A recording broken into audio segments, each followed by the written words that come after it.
నమస్కారం కే న్యూస్ కి స్వాగతం హెడ్లైన్ చూద్దాం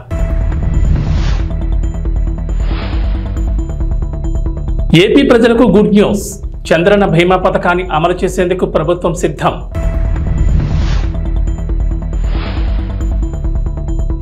ఏపీలో భారీగా ఐఏఎస్ల బదిలీలు మొత్తం 19 మంది ఐఏఎస్లను బదిలీ చేస్తూ రాష్ట్ర ప్రభుత్వం నిర్ణయం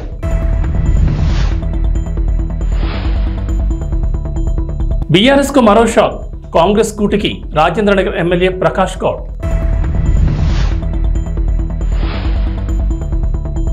తెలంగాణలో 3 రోజుల పాటు భారీ వర్షాలు పలు జిల్లాలకు ఎల్లో అలర్ట్ జారీ ఆంధ్రప్రదేశ్ ప్రభుత్వం చంద్రన్న బీమా పథకాన్ని అమలు చేసేందుకు సిద్ధమైంది. ఈ మేరకు ఈ పథకానికి సంబంధించిన అర్హతలు అవసరమైన డాక్యుమెంట్లకు సంబంధించిన సమాచారం సోషల్ మీడియాలో వైరల్ అవుతోంది. చంద్రన్న బీమా పథకం ద్వారా ప్రభుత్వం ఏపీలోని పేద అసంఘటిత కార్మికుల కుటుంబాలకు భద్రత కల్పిస్తోంది. ఈ పథకం కింద మరణం శాశ్వత వైకల్యంతో బాధపడుతుంటే బీమా మొత్తాన్ని లబ్ధిదారుడు కుటుంబానికి అందిస్తారు. చంద్రన్న బీమా కింద 1.5 లక్షల నుంచి 10 లక్షల వరకు బీమా కవర్ అవుతుంది. 15 రోజుల్లోపు లబ్ధిదారుల కుటుంబ సభ్యుల బ్యాంక్ ఖాతాలోకి జమ అవుతుంది. ఈ మొత్తంతో పాటుగా 10,000 తక్షణ ఆర్థిక ఉపశమనం కూడా ఏపీ ప్రభుత్వం ఇవ్వనుంది. ఈ పథకం కింద లబ్ధిదారుడు సంవత్సరానికి 15 రూపాయల ప్రీమియం చెల్లించాల్సి ఉంటుంది. ప్రభుత్వం లబ్ధిదారుడికి ఒక గుర్తింపు కార్డును అందిస్తుంది. అందులో ప్రత్యేకమైన గుర్తింపు సంఖ్య, పాలసీ సంఖ్య ఉంటుంది. క్లెయిమ్ మొత్తం ప్రత్యక్ష బ్యాంక్ బదిలీ పద్ధతి ద్వారా నేరుగా బ్యాంక్ అకౌంట్లోకి జమ చేస్తారు. లబ్ధిదారుడు ఏదైనా సమస్యను ఎదుర్కొంటుంటే వారు బీమా నమోదు, క్లెయిమ్ చెల్లింపునకు సంబంధించిన ఫిర్యాదు కోసం PDDRDAను సంప్రదించవచ్చు. ఆంధ్రప్రదేశ్ డిప్యూటీ సీఎం పవన్ కళ్యాణ్ వినూత్న నిర్ణయం తీసుకున్నారు. తనను కలిసేందుకు వచ్చేవారు బొకేలు, విగ్రహాలు, శాలువాలు తీసుకురావద్దని విజ్ఞప్తి చేశారు. వాటి బదులు ప్రజలకు ఉపయోగపడే వస్తువులు తీసుకురావాలని పవన్ కళ్యాణ్ కోరారు. తనను కలిసేందుకు వచ్చేవారు కళ్లకు ఇంపుగా కనిపించేవి, కనులకు నిండుగా కనబడేవి కాదు, 10 మంది కడుపు నింపేవి, పేదలకు ఉపయోగపడేవి తీసుకొస్తే బాగుంటుందన్నారు. ఈ పిలుపు మేరకు జనసేన పార్టీల ఎంపీలు ముందుకొచ్చారు. పవన్ కళ్యాణ్ కలవడానికి వచ్చిన సమయంలో బొకేకు బదులుగా కూరగాయల బుట్టను బహుకరించారు. ఈ వినూత్న ఆలోచనతో ముందుకొచ్చిన ఎంపీలు బాలశౌరి, ఉదయాలను పవన్ కళ్యాణ్ అభినందించారు. బొకేలు, శాలువాలకు బదులు కూరగాయలు తీసుకొస్తే అనాథాశ్రమాలకు ఉపయోగపడతాయన్నారు పవన్ కళ్యాణ్. బొకేలు, శాలువాలు కొనుగోలు చేసే డబ్బులతో అన్నా క్యాంటీన్లో కూడా సాయం చేయొచ్చని, విగ్రహాలు, శాలువాలు తీసుకురావద్దని, వాటిని ఏం చేయాలో కూడా తెలియడం లేదన్నారు. ఎంపీలు మొదలుపెట్టారు. అందరూ ఇలాగే చేయాలని కోరారు. బొకేలు, శాలువాలు బదులు కూరగాయలు మాత్రమే కాదని, వారికి తోచిన విధంగా పేదలకు ఉపయోగపడే విధంగా ఏదైనా సాయం చేయొచ్చన్నారు. శాలువాలు, బొకేలు బదులు ప్రజలు ఏదైనా సాయం చేసే ప్రయత్నం చేయాలని కోరారు. డిప్యూటీ సీఎం పవన్ కళ్యాణ్ తీసుకున్న వినూత్న నిర్ణయాలపై ప్రశంసల వర్షం కురుస్తోంది. ఆంధ్రప్రదేశ్లో మరోసారి ఐఏఎస్ అధికారుల్ని ప్రభుత్వం బదిలీ చేసింది. మొత్తం 19 మంది ఐఏఎస్లను బదిలీ చేస్తూ రాష్ట్ర ప్రభుత్వ ప్రధాన కార్యదర్శి నీరబ్ కుమార్ ప్రసాద్ ఉత్తర్వులు జారీ చేశారు. స్టాంప్స్ అండ్ రిజిస్ట్రేషన్స్ ప్రత్యేక సీఎస్గా ఆర్పి సిసోడియాను నియమించారు. భూ పరిపాలన చీఫ్ కమిషనర్గా జి జయలక్ష్మి, అటవీ పర్యావరణ శాస్త్ర సాంకేతిక శాఖ ప్రత్యేక సీఎస్గా జి అనంతరామ్ నియమిస్తూ ఉత్తర్వులు ఇచ్చారు. గ్రామ వార్డు సచివాలయాల శాఖ బాధ్యతల నుంచి అజయ్యను రిలీవ్ చేయగా వ్యవసాయ శాఖ డైరెక్టర్ హరికిరణ్ను ప్రభుత్వం బదిలీ చేసింది. తెలంగాణలో రాజకీయ పరిణామాలు రోజురోజుకు మరింత ఆసక్తికరంగా మారుతున్నాయి. రేవంత్ రెడ్డి మొదలుపెట్టిన ఆపరేషన్ ఆకర్ష్లో భాగంగా ఇప్పటికే ప్రతిపక్ష బీఆర్ఎస్ పార్టీకి చెందిన 7 సిట్టింగ్ ఎమ్మెల్యేలు, 6 ఎమ్మెల్సీలు కాంగ్రెస్ కండువా కప్పుకోగా ఇప్పుడు మరో ఎమ్మెల్యే షాక్ ఇచ్చారు. రాజేంద్రనగర్ ఎమ్మెల్యే ప్రకాష్ గౌడ్ కూడా కాంగ్రెస్ కూటికి చేరుకునేందుకు సిద్ధమయ్యారు. ఇప్పటికే కాంగ్రెస్ నాయకత్వంతో చర్చలు పూర్తయ్యాయని, కండువా కప్పుకోవడమే తరువాయిగా మారిందని తెలుస్తోంది. రేపు సీఎం రేవంత్ రెడ్డి సమక్షంలో ప్రకాష్ గౌడ్ కాంగ్రెస్ తీర్థం పుచ్చుకోనున్నట్లు సమాచారం. ప్రకాష్ గౌడ్తో పాటు మరో 2 మున్సిపల్ చైర్మన్లు కూడా కాంగ్రెస్ కూటికి చేరుకోనున్నారు. గత 3 నెలల క్రితమే రాజేంద్రనగర్ ఎమ్మెల్యే ప్రకాష్ గౌడ్ కూడా కాంగ్రెస్ కండువా కప్పుకునేందుకు సిద్ధమయ్యారన్న వార్తలు చక్కర్లు కొట్టాయి. కాంగ్రెస్ రాష్ట్ర నాయకత్వంతో చర్చలు కూడా పూర్తయ్యాయని, ఇక కండువా కప్పుకోవడమే తరువాయన్న సందర్భంలో బీఆర్ఎస్ పెద్దలు రంగంలోకి దిగారు. ప్రకాష్ గౌడ్తో మంతనాలు జరిపారు. బీఆర్ఎస్ పార్టీని వేడొద్దంటూ బుజ్జగింపులు జరిపారు. దీంతో ప్రకాష్ గౌడ్ మనసు మార్చుకోవడంతో చేరికకు అప్పుడు బ్రేక్ పడింది. కట్ చేస్తే ఇప్పుడు మళ్లీ బీఆర్ఎస్ నాయకత్వానికి షాక్ ఇస్తూ కాంగ్రెస్ పార్టీలో చేరేందుకు సిద్ధమయ్యారు. మొత్తానికి నాటకీయ పరిణామాల మధ్య ప్రకాష్ గౌడ్ చేరికపై క్లారిటీ వచ్చింది. హైదరాబాద్ నగర వాసులకు ట్రాఫిక్ కష్టాల నుంచి ఉపశమనం కలగనుంది. భాగ్యనగరంలో మెట్రో రైల్ 2వ దశ విస్తరణలో భాగంగా ఎల్బీ నగర్ నుంచి హయత్ నగర్ వరకు దాదాపు 7 కిలోమీటర్ల మేర నిర్మాణం చేపట్టనున్నారు. ఈ మార్గంలో మొత్తం 6 స్టేషన్లు రాబోతున్నాయి. సగటున కిలోమీటర్కు అటు ఇటుగా ఒక స్టేషన్ ప్రతిపాదించారు. విజయవాడ జాతీయ రహదారి కావడం, కొన్ని ప్రాంతాల్లో ఫ్లైఓవర్ల నిర్మాణం జరుగుతున్న నేపథ్యంలో మెట్రో స్టేషన్లు ఏర్పాటు చేసే ప్రాంతాలపై జాగ్రత్తలు తీసుకుంటున్నారు. రహదారికి 2 వైపుల నుంచి మెట్రో స్టేషన్కి ఎటువంటి ఇబ్బంది లేకుండా చేరుకోవడానికి వీలుగా వాటి స్థానాలను సర్దుబాటు చేస్తున్నారు. ఈ మేరకు నేషనల్ హైవేస్ అథారిటీతో కలిసి సమగ్ర ప్రాజెక్టు నివేదిక రూపకల్పనకు మెట్రో రైల్ అధికారులు తుది రూపించారు. 2వ దశ విస్తరణలో వేర్వేరు మార్గాల్లో 70 కిలోమీటర్ల మెట్రో రైల్ మార్గాల నిర్మాణాన్ని ప్రతిపాదించారు. ఇందుకు సంబంధించిన డిపిఆర్ పనులు ప్రస్తుతం జరుగుతున్నాయి. ఇందులో మియాపూర్ నుంచి ఎల్బీ నగర్ వరకు ఉన్న కారిడార్ 1కు పొడిగింపైన ఎల్బీ నగర్ హయత్ నగర్ మార్గం ఒకటి, ఈ మార్గంలో చింతలకుంట వద్ద ఒక స్టేషన్ ఏర్పాటు చేయనున్నారు. ఎల్బీ నగర్ నుంచి చింతలకుంట వరకు మధ్యలో మెట్రో రైల్ మార్గం ఉంటుంది. మిగతా 5 స్టేషన్లు ఎక్కడెక్కడ అనేది త్వరలోనే స్పష్టత రానుంది. హైదరాబాద్ నగరంలో మరోసారి పోలీసు కాల్పుల కలకలం చోటు చేసుకుంది. నాంపల్లి రైల్వే స్టేషన్ వద్ద అనుమానాస్పదంగా తిరుగుతున్న 2 వ్యక్తులను గుర్తించిన పోలీసులు వారిని ప్రశ్నించారు. ఈ సమయంలో వారిలో ఓ వ్యక్తి తన వద్ద గొడ్డలతో పోలీసులపై దాడికి యత్నించగా మరొకరు రాళ్లతో దాడి చేశారు. దీంతో అప్రమత్తమైన పోలీసులు వారి నుంచి తప్పించుకునే ప్రయత్నంలో కాల్పులు జరిపారు. వీరిని దోపిడీ దొంగల ముఠాగా పోలీసులు భావిస్తున్నారు. దొంగలు తమపై దాడికి ప్రయత్నించడంతో పోలీస్ డెకాయ్ టీం కాల్పులు జరిపింది. పోలీస్ కాల్పుల్లో 2కి తీవ్ర గాయాలు కాగా వారిని చికిత్స కోసం ఆసుపత్రికి తరలించారు. గాయపడిన వారిని ఉత్తరప్రదేశ్ చెందిన అనీస్ రాజ్గా గుర్తించారు. వీరితో పాటు గ్యాంగ్ చెందిన మరో 2 వ్యక్తులు ఉన్నట్లు పోలీసులు అనుమానిస్తున్నారు. కాల్పులు జరపడంతో వారు పరారయ్యారని పోలీసులు పేర్కొన్నారు. కాల్పుల్లో గాయపడ్డ వారిని దోపిడీ దొంగలుగా అనుమానిస్తున్నారు పోలీసులు. ఈ ఘటనపై కేసు నమోదు చేసిన పోలీసులు దర్యాప్తు చేపట్టారు. మాంగర్ బస్తీకి చెందిన దొంగల ముఠాగా పోలీసులు గుర్తించారు. ఫుట్పాత్పై కూర్చొని ఉన్న 4గురిని పోలీసులు ప్రశ్నించడంతో దాడికి ప్రయత్నించారు. మోపిదేవి మండల పరిధిలోని కొత్తపాలెం గ్రామంలో కరకట్టను ఆనుకుని కొలువుదీరిన శ్రీ దుర్గా కోటేశ్వర స్వామి వారి ఆలయంలో లక్ష కుంకుమార్చన దీపోత్సవం కార్యక్రమాలను వీణులు విందుగా నిర్వహించారు. వారాహి నవరాత్రి మహోత్సవాన్ని పురస్కరించుకుని గురువారం ఉదయం ఆలయ అర్చకులు జయంతి విద్యాసాగర్ శర్మ బ్రహ్మత్వంలో లక్ష కుంకుమార్చన నిర్వహించారు. మహిళా భక్తులు పెద్ద సంఖ్యలో పాల్గొని భక్తి శ్రద్ధలతో కుంకుమ పూజలు చేశారు. అమ్మవారి చాముండేశ్వరి దేవిగా భక్తులకు దర్శనమిచ్చారు. గురువారం సాయంత్రం నిర్వహించిన దీపోత్సవం కార్యక్రమంలో తొలుత మహిళలు కుంకుమార్చన పూజలు నిర్వహించి దీపారాధన చేశారు. గ్రామం నుంచే కాకుండా అవనిగడ్డ, చల్లపల్లి పరిసర ప్రాంతాల నుంచి మహిళా భక్తులు పెద్ద సంఖ్యలో తరలివచ్చి ఆలయంలో నిర్వహిస్తున్న వారాహి అమ్మవారి నవరాత్రి ఉత్సవాల్లో భక్తి శ్రద్ధలతో పాల్గొంటున్నారు. 14వ తేదీ ఆదివారం సాయంత్రంతో మహోత్సవాలు ముగుస్తాయని అర్చకులు విద్యాసాగర్ శర్మ తెలిపారు.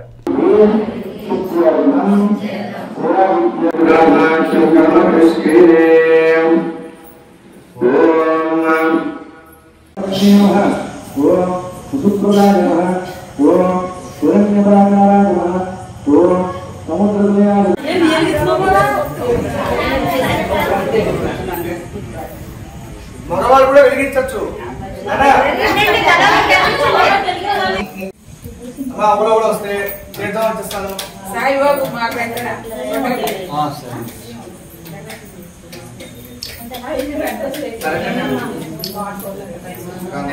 అనుగ్రహ ప్రసాద సిద్ధి ద్వారా మమ మనస్సంకల్ప సిద్ధ్యర్థం మమ సంపూర్ణ ఉపచార పూజ సహిత సంపూర్ణ లక్ష కుంకుమార్చనం మమ ఉన్నత స్థానే సకల ప్రాతఃకాల శుభదినే శుభ సమయే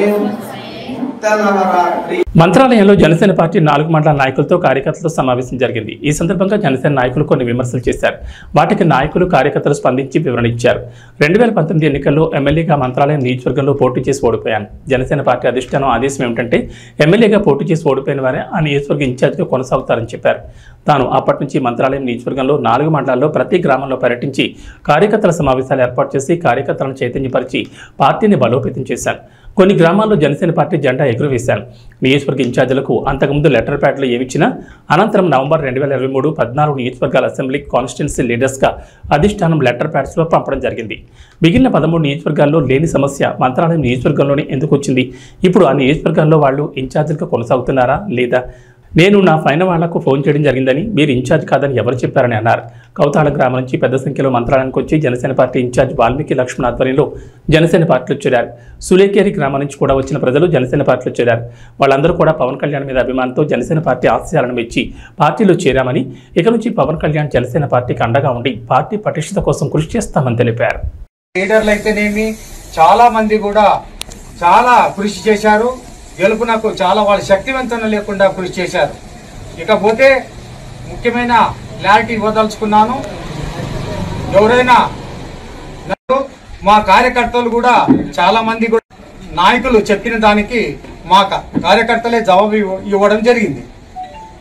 ఇంకా ఫైనల్ గా నేను మీకు చెప్పదలుచుకున్నది ఏమంటే, మా మంత్రాలయం నియోజకవర్గంలో ఉండే నాయకులైతేనేమి, కార్యకర్తలైతేనేమి, క్రియాశీలక సభ్యులైతేనేమి, ప్రతి ఒక్కరికి నేను ఒక క్లారిటీ ఇవ్వదలుచుకున్నాను.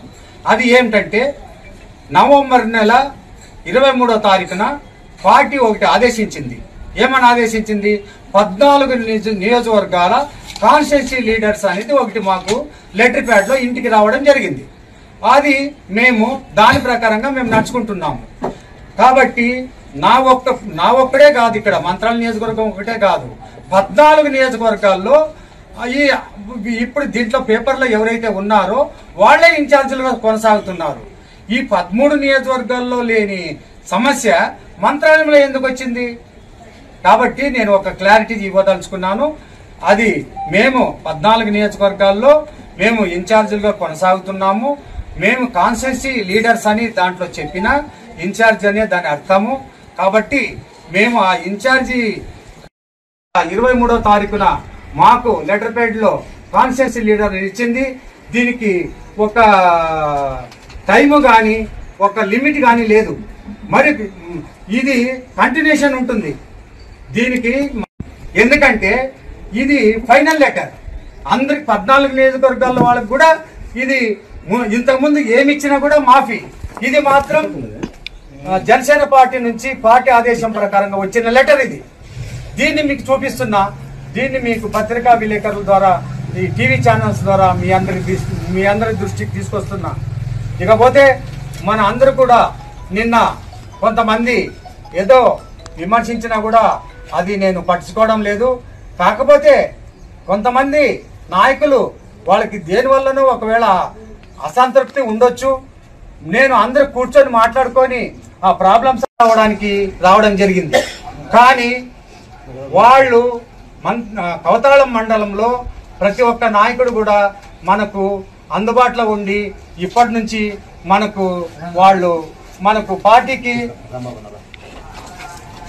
పార్టీకి అంకిత భావంతో పనిచేసి వీళ్ళందరూ కూడా పార్టీకి, పవన్ కళ్యాణ్ గారికి, మన జనసేన పార్టీకి కంకణబద్దులై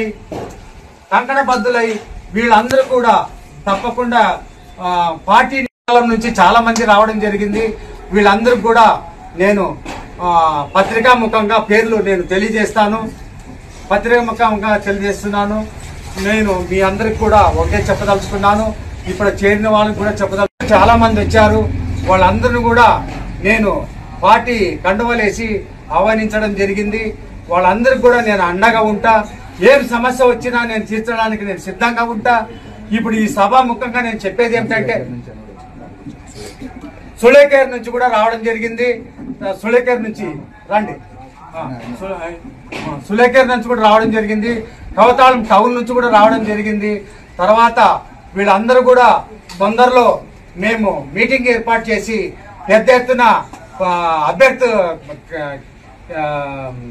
అభ్యర్థులు అంటే చాలా మంది ప్రజలు మన పార్టీలోకి రావడానికి ఉవ్విళ్ళూరుతున్నారు. వాళ్ళందరికీ మరి సభ పెట్టి నేను తప్పకుండా వాళ్ళని అందరూ కూడా పార్టీలోకి ఆహ్వానిస్తా.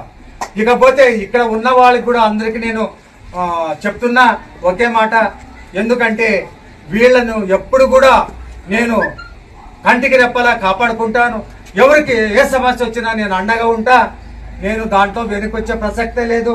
మన కోసిక మండలం నుంచి వీరారెడ్డి ఉన్నాడు, తర్వాత పెద్దగడమ మండలం నుంచి బజార్ ఉన్నాడు, తర్వాత కవతాళం మండలం నుంచి మన సింగరాయకొండ మేజర్ పంచాయతీలో వైసీపీకి చెందిన సర్పంచ్ తాటిపర్తి వనిజ, పంచాయతీ కార్యదర్శి రామకోటయ్య మధ్య వార్ పతాక స్థాయికి చేరుకుంది. ప్రకాశం జిల్లా సింగరాయకొండ మండలంలో మేజర్ పంచాయతీ అయిన సింగరాయకొండ పంచాయతీలో జూనియర్ అసిస్టెంట్ తన గదికి తాళం వేసుకుని సెలవుపై వెళ్లడం జరిగింది. పంచాయతీ కార్యదర్శి జూనియర్ అసిస్టెంట్ రికార్డులు మాయించేసి అవినీతి చేస్తున్నారంటూ రికార్డు అసిస్టెంట్ గదికి వేసిన తాళంపై మళ్లీ తాళం వేశారు సర్పంచ్ వనజ. గదికి తాళం వేసిన విషయంపై ప్రకాశం జిల్లా జాయింట్ కలెక్టర్ ఫిర్యాదు చేశారు జనసేన నాయకులు. ఫిర్యాదుపై విచారణకు వచ్చిన డీపీఓ ఉషారాణి పంచాయతీలో జరుగుతున్న విషయాలపై నామమాత్రంగా విచారించి అవినీతి చేసిన వారిపై చర్యలు తీసుకుంటామని వెళ్లిపోయారు.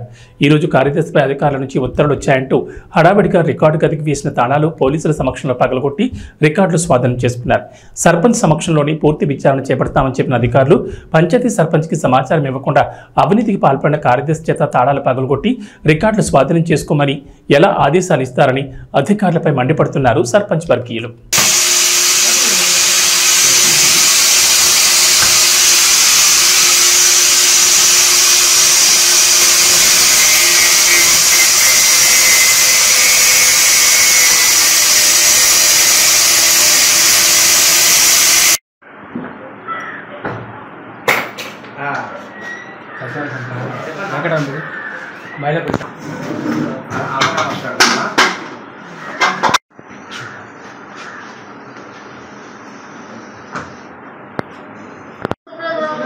మీరు ఆఫీసర్ అండి, మీరు అక్కడ కూర్చోవాలి, మీరు అక్కడ కూర్చొని రాసుకోమని చెప్పండి.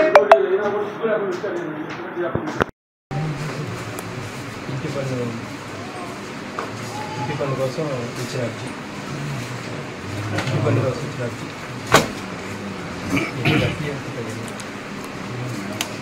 BLR files 2019, BLR file 2019.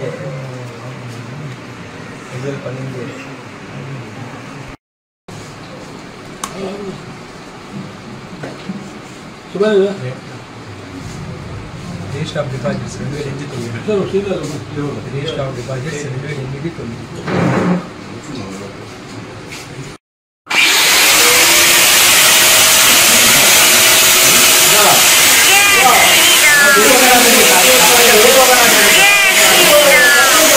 శంకరాగూడ panchayat కార్యదర్శిగా 4 నెలల నుంచి చేస్తున్నాను.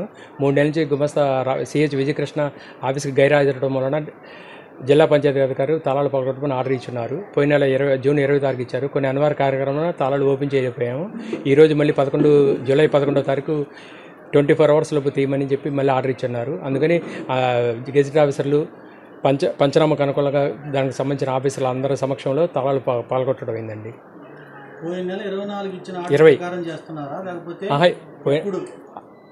ఈరోజు పోయిన నెల 20 తారీఖు ఆర్డర్ ఇచ్చారు. రిమైండర్కి మళ్ళీ ఈరోజు ఇంకో ఆర్డర్ ఇచ్చారు, మళ్ళీ 24 hours తీయమని. అందుకని ఈరోజు తాళం తీసే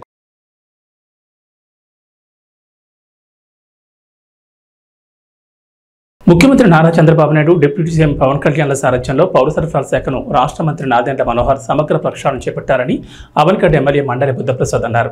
రాష్ట్ర ముఖ్యమంత్రి నారా చంద్రబాబు నాయుడు, రాష్ట్ర ఉప ముఖ్యమంత్రి కొణిదెల పవన్ కళ్యాణ్ నేతృత్వంలో రాష్ట్ర ప్రభుత్వ సహకారంతో రాష్ట్ర వినియోగదారుల వ్యవహారాలు, ఆహార, పౌర సరఫరాల శాఖ మంత్రి నాదెండ్ల మనోహర్ ఆదేశాల మేరకు రాష్ట్ర వ్యాప్తంగా చేపట్టిన సబ్సిడీపై బియ్యం, కందిపప్పు విక్రయాల కేంద్రాన్ని అవనిగడ్డ ఎమ్మెల్యే మండలి బుద్ధప్రసాద్ గురువారం చల్లపల్లి రైతు బజార్లో ప్రారంభించారు. ఈ సందర్భంగా బుద్ధప్రసాద్ మాట్లాడుతూ గత ప్రభుత్వంలో సన్నబియ్యం ఇస్తామన్న మంత్రులు ఏ విధంగా మాట్లాడారో రాష్ట్ర ప్రజలు గమనించారన్నారు. రేషన్ డోర్ డెలివరీ పేరుతో ఏర్పాటు చేసిన వాహనాల ద్వారానే పలుచోట్ల రేషన్ బియ్యం అక్రమ మార్గంలో తరలించిన ఉదంతాలు అనేకం వెలుగు చూశాయన్నారు. తూకంలో మోసాలతో రేషన్ బియ్యం దోపిడీ విపరీతంగా జరిగిందన్నారు. ఇలాంటి వ్యవహారాలన్నీ అరికట్టి ప్రజా పంపిణీ వ్యవస్థను క్రమబద్ధీకరించడంతో పాటు నిత్యావసర సరుకుల ధరలు నియంత్రించేందుకు నాదెండ్ల మనోహర్ కృషి చేస్తున్నారన్నారు. అవనిగడ్డ నియోజకవర్గంలో ఎలాంటి అక్రమ రవాణా ప్రోత్సహించేది లేదన్నారు. ఈ ప్రభుత్వం అక్రమాలను సహించదని అధికారులు గుర్తించాలన్నారు. అవనిగడ్డ నియోజకవర్గంలో ఎట్టి పరిస్థితుల్లోనూ పరిపాలన పారదర్శకంగా ఉండి తీరాలని స్పష్టం చేశారు. చట్టబద్ధమైన పరిపాలన జరగాలని సూచించారు. అవనిగడ్డ నియోజకవర్గం నుంచి ఎలాంటి అక్రమ రవాణా జరుగుతున్నా అధికారులు అరికట్టాలని ఆదేశించారు. రైతు బజార్లలో ఏర్పాటు చేసిన సబ్సిడీపై బియ్యం, కందిపప్పు విక్రయ కేంద్రాన్ని ప్రజలు సద్వినియోగం చేసుకోవాలని బుద్ధప్రసాద్ సూచించారు.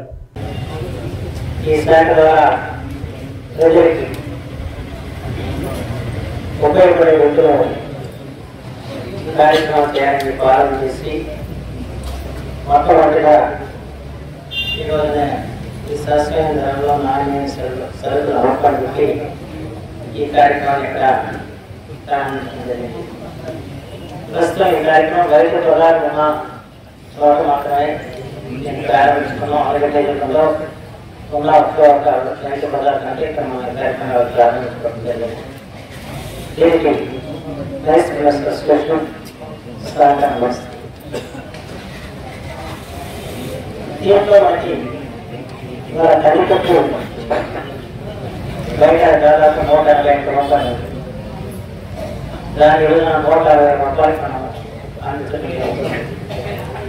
అలాగే బియ్యం 50 రూపాయలు 55 పైసలు బయట ఉంటే కేవలం 490 రూపాయలకి ఇక్కడ మంచి స్టీములు బీపీటీస్లోని మసూరి బియ్యాన్ని ఇక్కడ అందించే కార్యక్రమం.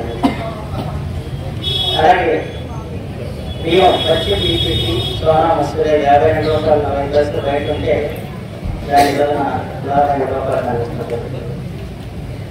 దీనికి వాళ్ళు వినియోగదారులు అందరూ కూడా దీన్ని వినియోగించుకోవచ్చు. దీనికి మనకు ప్రత్యేకించి రేషన్ స్టాకులు సామాన్యం లేదు. రేషన్ స్టాక్ చేసే కార్యక్రమాలు జరుగుతూ ఉంటాయి. కానీ ప్రజలందరూ కూడా ఈ ధర పెరిగిపోయి ఇబ్బంది పడుతున్న సమయంలో వంతైన ఉత్సవం కలిగించాలని ఆలోచనతో ఈ కార్యక్రమం ప్రారంభించడం జరిగింది. అంటే దీని అందరూ కూడా సర్టిఫికేట్ చేసుకోవడానికి మాత్రం ఈ సందర్భంగా మన రైతు బజార్ మన ఆన్లైన్ జిల్లాలో చాలా RRR మూవీతో పాన్ ఇండియా స్టార్కి ఎదిగిన రామ్ చరణ్కు ఉత్తరాదిని కూడా పెద్ద ఎత్తున అభిమానులు ఉన్నారు. చరణ్ తాజా చిత్రం గేమ్ చేంజర్ కోసం ఆయన ఫ్యాన్స్ ఆతృతగా ఎదురుచూస్తున్నారు. సుకుమార్ బుచ్చిబాబు సినిమాలు కూడా లైన్లో ఉన్నాయి. మరోవైపు ఇప్పటికే రామ్ చరణ్ వద్ద ఎన్నో ఖరీదైన కార్లు ఉన్నాయి. తాజాగా ఈ ఖాతాలో మరో ఖరీదైన కారు చేరింది. Rolls Royce latest version spectra కారును చరణ్ కొన్నారు. దీని ధర ఏకంగా 7.5 కోట్లని సమాచారం. తాజాగా ముంబైలో జరుగుతున్న ప్రముఖ వ్యాపారవేత్త ముఖేష్ అంబానీ కొడుకు అనంత్ అంబానీ వేడుకలకు వెళ్లడానికి శంషాబాద్ ఎయిర్పోర్ట్కు ఈ కారులోనే చరణ్ వెళ్లారు. తన భార్య ఉపాసన, కూతురు క్లింకారాలతో కలిసి ఆయన ముంబై వెళ్లారు. ఎయిర్పోర్ట్కు కారును చరణ్ స్వయంగా డ్రైవ్ చేసుకుంటూ వచ్చారు. మరోవైపు హైదరాబాద్ సిటీలో ఈ కారు ఫస్ట్ కస్టమర్ చరణ్ కావడం గమనార్హం. వచ్చే ఏడాది పాకిస్తాన్ వేదికగా ఛాంపియన్స్ ట్రోఫీ జరగనున్న విషయం తెలిసిందే. ఈ టోర్నీ షెడ్యూల్కు సంబంధించిన ముసాయిదాను సైతం పాకిస్తాన్ క్రికెట్ బోర్డు ఇప్పటికే ఐసీసీకి అందజేసింది. అయితే రెండు దేశాల మధ్య గత కొన్నేళ్లుగా నెలకొన్న ఉద్రిక్తతల నడుమ భారత్ పాకిస్తాన్లో పర్యటించేందుకు విముక్తి చూపుతోంది. హైబ్రిడ్ మోడల్లో టోర్నీ నిర్వహించాలని బీసీసీఐ ఐసీసీని కోరినట్లు వార్తలు వస్తున్నాయి. ఈ వివాదం కొనసాగుతుండగానే పాకిస్తాన్ మాజీ ఆల్రౌండర్ షాహిద్ అఫ్రిది విరాట్ కోహ్లీని ఉద్దేశించి ఆసక్తికర వ్యాఖ్యలు చేశారు. ఇరు దేశాల మధ్య ఉద్రిక్తతలను పక్కన పెట్టి విరాట్ కోహ్లీ ఒకసారి పాకిస్తాన్లో పర్యటించాలని అఫ్రిది కోరాడు. భారత స్టార్ ప్లేయర్ విరాట్ ఒక్కసారి పాకిస్తాన్ గడ్డపై అడుగుపెడితే ఇక్కడ అభిమానుల నుంచి లభించే ప్రేమాభిమానులకు ముగ్ధరవుతాడని చెప్పుకొచ్చాడు. ఛాంపియన్స్ ట్రోఫీ కోసం భారత్ జట్టు పాకిస్తాన్లో పర్యటించడాన్ని నేను స్వాగతిస్తున్నా. మేము గతంలో భారత్లో పర్యటించినప్పుడు మాకు గొప్ప గౌరవం, ప్రేమ లభించాయి. భారత్ చివరిసారిగా 2005లో పాకిస్తాన్లో పర్యటించినప్పుడు కూడా ఇదే జరిగింది. భారత్ పాకిస్తాన్ దేశాల్లో ఆయా జట్ల పర్యటనలను రాజకీయాలకు దూరంగా ఉంచాలి. రెండు జట్లు తలపడడాన్ని మించింది మరొకట్లేదని షాహిద్ అఫ్రిది అన్నాడు. ఇక వాతావరణ విషయానికి వస్తే అల్పపీడన ద్రోణి ప్రభావంతో రాష్ట్రంలో 3 రోజుల పాటు భారీ వర్షాలు కురుస్తాయని వాతావరణ శాఖ తెలిపింది. శుక్రవారం నుంచి ఆదివారం వరకు పలు జిల్లాల్లో భారీ వర్షాలకు అవకాశం ఉందని పేర్కొంది.